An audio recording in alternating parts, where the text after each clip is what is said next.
welcome to Whole Artist Mastery. I'm Marianne Mitchell. Today we're going to talk about how you get to the core of your personal expression. How do you become aware of what it is that you're inspired by and why, and how that informs your use of materials and tools and composition. And then how those two things show up in your work. In other words, what does your work offer those who see it and to yourself? So the first step in understanding what your core expression is, or the source of your inspiration and why these things inspire you, is to go on what I call a personal treasure hunt. It's really about finding all aspects of who you are, intellectually, emotionally, and physically. Because when we make artwork that reflects our emotional and intellectual and physical reality of who we are as a human being, we see that artwork in an indescribably resonant way because it's speaking to our whole person. So in order to do that, it's important to understand yourself from the intellectual, emotional, and physical experience of who you are. So that's what this treasure hunt is all about. And I'm going to take you through my own personal treasure hunt as an illustration of how you do that. So I'm looking at the outline of the personal treasure hunt, which if you enter your email in my website, you will get a complimentary copy of your personal treasure hunt. So I'm going to look at mine and walk you through this with me. As I said, this is about uncovering who you are intellectually, emotionally, and physically. So the first one that I'm going to discuss is my intellectual interests. How do I think? What's interesting to me to talk about? What kinds of articles do I like to read? What kinds of books do I like to read? What kinds of podcasts do I enjoy listening to? So I have a pile of books here. This is just a smattering of books that I like to read. At this point in my life, I'm finding that I'm really much more interested in reading things that I'm going to be learning from.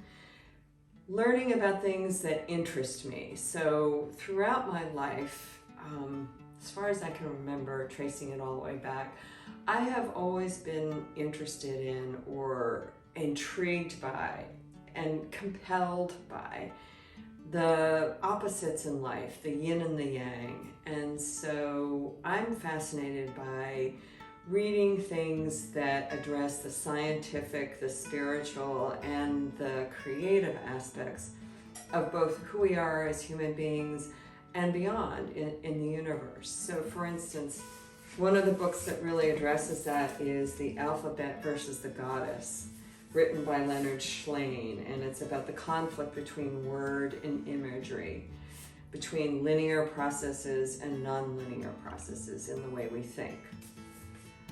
On the other hand, I'm also quite interested in Native American wisdom and mythology. So a book that I keep by my side all the time is The Medicine Cards, which is a way to gain wisdom about what's going on with me during the day, on a monthly basis. Whenever I feel the need for some sort of guidance, I turn to the Medicine Cards book. Another book that speaks, and in fact this was the first book that I read years ago when I was in college, years ago, and it's about reflections on the nature and history of human expression. It's called The Transformative Vision. It's a fascinating book. And the current book that I'm reading, it's brand new, sort of brand new, this came out this year in 2022, is Inspired, Understanding Creativity, A Journey Through Art, Science, and the Soul. So those are just a couple of examples of things that I enjoy reading. Podcasts that I enjoy listening to are ones that really also speak along the same lines. Interviewers who interview scientists and philosophers and psychologists and artists and musicians and marketing gurus. So one of my favorite is On Being with Krista Tippett. She's currently going through a transition with her particular podcast or her particular show. Another one I enjoy listening to is Hidden Brain with Shankar Vedantam. Articles that I enjoy reading. I really enjoy reading about psychology, philosophy, business practices, because I am a business person as well as an artist, and of course about artists. I love reading about artists. Biographies, one of the books that I have over here, which neglected to make it into my pile, and I'll grab just two of them, is The 9th Street Women. All-time favorite, must read for everyone who works with me in a individual program. And another one is The Search for the Real by Hans Hofmann. It's all about his philosophy and how to make art and how it moves you.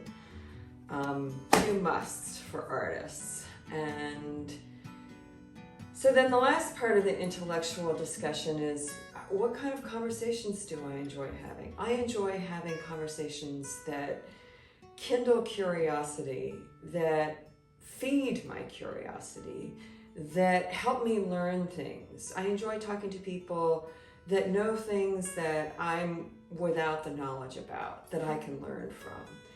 And I enjoy talking heart to heart with people. And more than anything, I enjoy conversations where people are talking from their truth. As I say, it's about revealing your unvarnished self. And for me, those are the most satisfying conversations. So that's an example of one's understanding of how you think and roll intellectually. That moves into, because of the heartfelt conversations, moves into how you roll emotionally in your life. Are you a person who stays cool, calm, and collected most of the time? Are you a person who stays cool, calm, and collected until, bam, you blow up because something sort of like hits the last straw? Are you someone who erupts when something like hits you like fire and it gets out of you and then you're fine? And are you someone who holds your feelings in? Are you someone who has to express how you feel all the time? These are questions that are so important to answer truthfully within inside yourself. To really look at yourself, sort of put yourself outside of yourself and say, this is who I am, as opposed to wishing that you were some other way. Because when we accept who we are and how we feel, we can live into our truth, which is really at the foundation of our expression, our artistic expression, whether we have any control over it or not. So that's the emotional aspect of it. There are lots of other things that I can get into, but I'm going to move on to the physical aspect of who you are as a person. And that's both in terms of who you are physically. For instance, I'm a female. I identify as a female.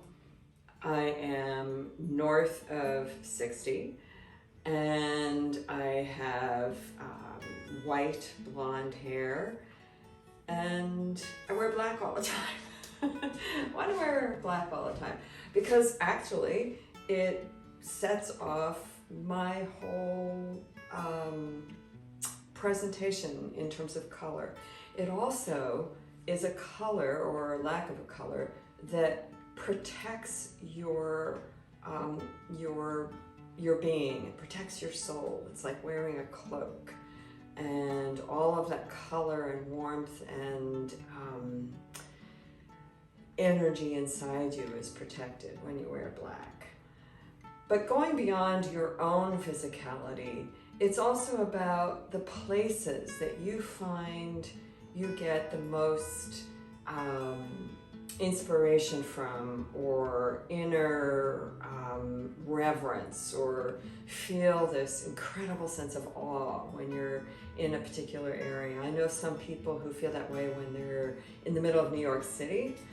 I know some people who would just die if they were in the middle of all that commotion in the city, and much prefer being up at 10,000 feet on top of a mountaintop looking out over the land and the sky and maybe even the sea and having absolutely no sound whatsoever.